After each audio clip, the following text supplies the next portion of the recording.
Hello, my name's Eric and welcome to the Big Man's Outdoors. I am doing, I guess at this point, the fourth video in my 95 grain Sierra MatchKing Satterlee load development series. Boy, that's a mouthful. So, just as a quick review, I'm shooting twice-fired Federal brass. I'm using Winchester small rifle primers. I am using the Sierra 95 grain MatchKing, and I'm using H4350 for my powder. If you remember in the previous videos, I had decided that I was going to pick a powder charge of a max powder charge of 26.3 grains of powder, and I had to kind of translate that a little bit based on other factors. There is no load data that I could find for H4350 for the Sierra 95 grain MatchKing, so I had to do some comparisons, base it on some other stuff. I talk about it in previous video. I'm not going to go over it now, but I picked 26.3 as my max charge, and I started at 24.5 grains of H4350, and I incremented by 0.2 of a grain from 24.5 up to 26.3, and I found a velocity node right around between 25.1 grains of powder and 25.5 grains of powder, right at about 2,480 some feet per second, which is this node right here. So based on that, I wanted to load up 10 rounds of the H4350 at 25.3 grains of powder. Those velocities are a little low for where I would have liked to have seen that node happen. The Sierra load data for the 95 grain Sierra MatchKings puts it at a max velocity of with reloader 17 at about 2,600 feet per second, so I would like to be up as fast as it can go. Now again, H4350 and reloader 17, not the same powders. There's differences, but I was just hoping that where I would find a accuracy node and velocity node would be higher up in that range. But I want to see this through. So let's go ahead and take a look at the range video, and then we'll come back and discuss results.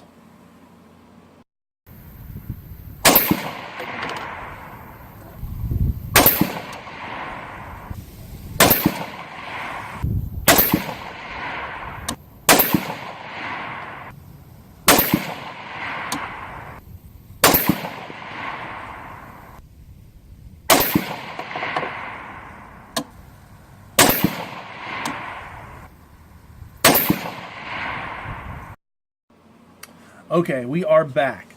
So let's go ahead and take a look at the target. We're shooting 100 yards, again a 10-shot group. I had a 0.97 inch group, 0.93 MOA. So as a, I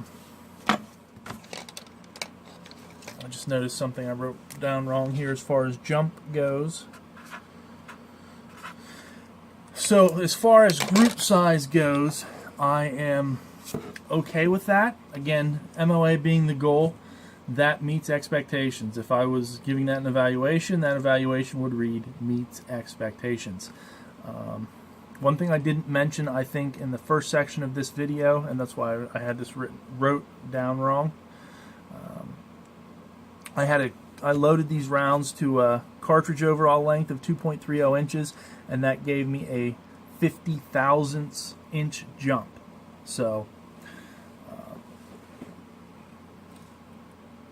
as far as velocities go, I am higher on these velocities than what I expected to be based on when I shot the Satterlee test. When I shot the Satterlee test, I had velocities of 2,480 feet per second, somewhere in that area.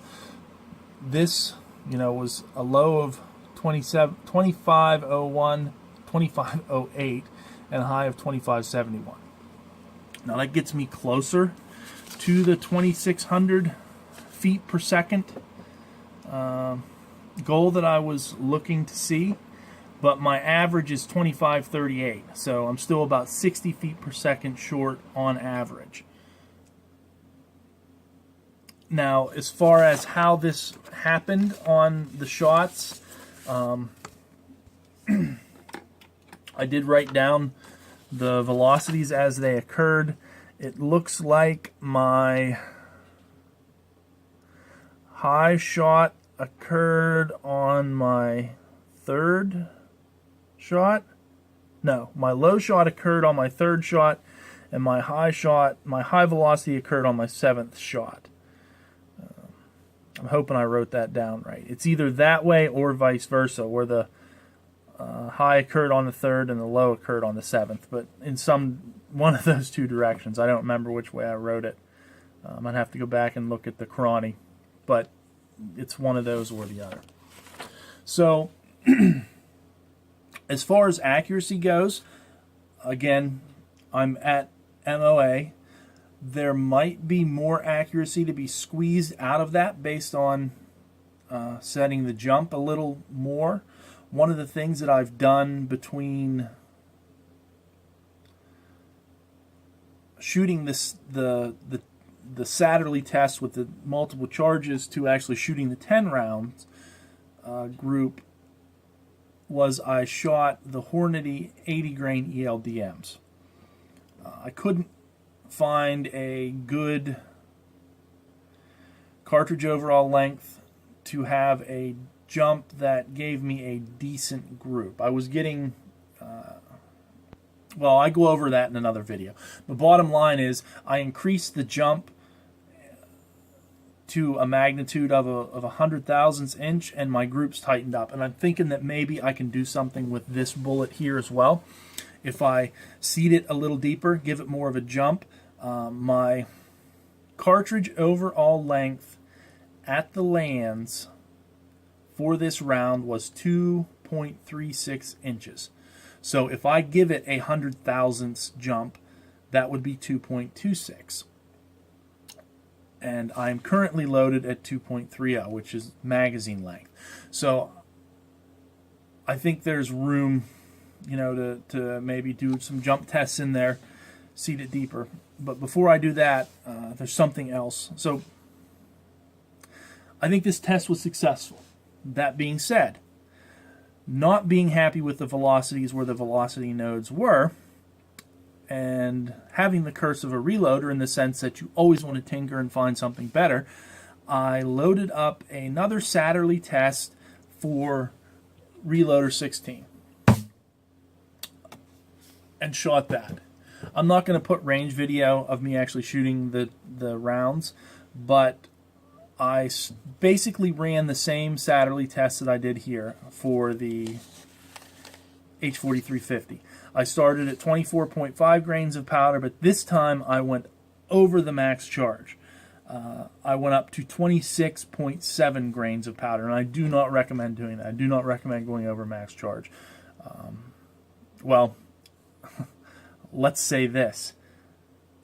I don't have any reloading data for Reloader 16 as it relates to 224. So I don't even know that. I mean, nobody would recommend doing that, but I did. So take that for what it's worth. I was liking the standard deviations and velocities I was getting in the 90 grain Sierra MatchKings when I used the Reloader 16. So I wanted to give it a try here. So I did run, again, the Satterlee load test, and this time I found two velocity nodes. One right here and one right here.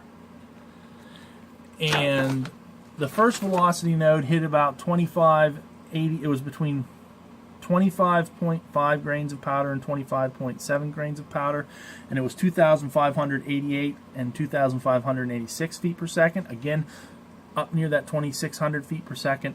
The second velocity node, which was higher, was at 26.3 and 26.5 grains of powder, and that was 2,650 and 2,652 feet per second.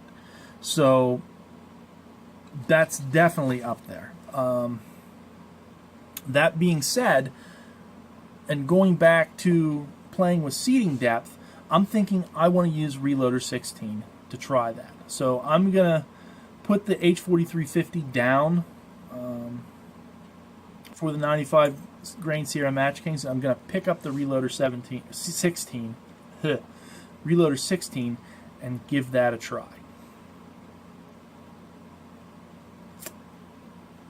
I will be very curious to see how it shakes out. I do know that the seating depth made a huge difference in those Hornady ELD match 80 grains. I'm thinking that I'm going to have similar results with the 95 grain Sierra MatchKings. I'm hoping. Be nice. But we'll see. Definitely experimenting here. Brass. So I did manage to collect, again, all the brass that I shot for these two tests. Let me see if I can get that up there. Let it sit for a second if you so desire to look at it. I am not seeing anything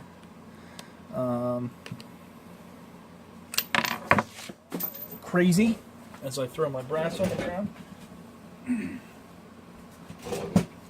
The reason I'm pulling these two out, these are the two high Satterlee load for the Reloader 16. This one was the 26.3 grains of powder and the 26.5 grains of powder. So they are the high end of this. So I think it's okay.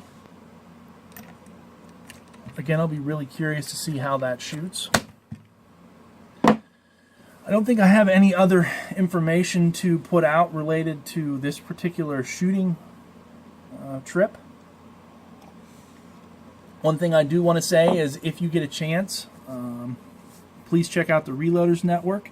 Another thing that I found is there is a 224 Valkyrie Reloaders Facebook page. Something that I've found, and both of those places, Reloaders Network and that 224 Valkyrie Facebook page, a lot of good people, a lot of good information, and willing to share it. So if you get a chance, and either you're into reloading, or specifically if you're into reloading 224 Valkyrie, definitely some good resources there with a bunch of people who are just ready, willing, and able to help out and answer questions. That being said, I don't think that I have anything else to add. Oh, I do know what I wanted to say. I wanted to talk about the Reloader 16 real quick. The one thing that I'm finding with playing with Reloader 16 is it seems to have more volume by weight than, say, H4350 and Reloader 17. I was playing around with those Hornady rounds when I was loading them up, and I hope I can put a video in, or I'm sorry, a picture in right here somewhere in this frame. But I found that I took 27.5 grains of Reloader 16 and I put it in my case, and I noticed it was really high in the neck. And I didn't think that was the case with the other powders that I've used, so I took H4350 and also loaded or put 27.5 grains of powder in it, and I used my punch to touch the top of the the H4350, and I made a mark on the punch where the top of the case was.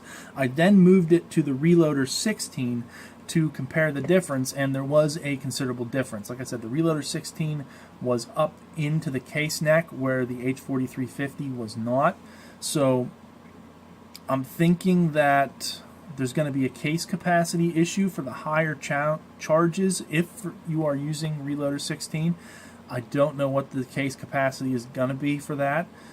Again, there's no data for Reloader 16 and the 224 Valkyrie that I can find. Certainly not on the Alliant web page, but Alliant doesn't have any data for Reloader 17 and for the 224 Valkyrie either. You have to go to other places to find Reloader 17 load data, but that does exist. Okay, really, I think this is it. I truly appreciate you watching.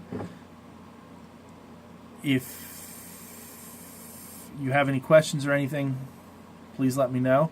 I'll try to answer any questions in the comments. Until next time, this is the Big Man's Outdoors. Have fun outside.